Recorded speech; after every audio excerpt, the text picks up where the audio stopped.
Example of hash define to define a constant. तर बघा या एक्झाम्पलमध्ये आपण काय केले तर हॅश डिफाईन हा जे काही प्रीपोजिशनल डिरेक्टिव्हज आहे हा यूज करून आपण कॉन्स्टंट डिफाईन केलेला आहे.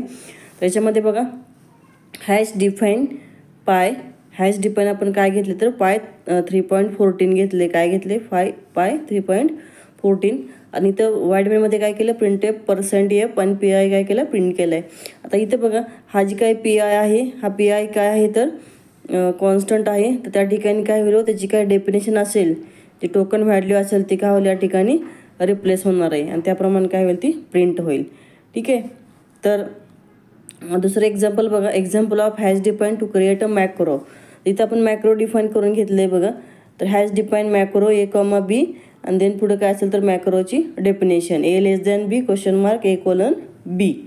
देन वाईडमेनमध्ये काही केले आपण तर मिनिमम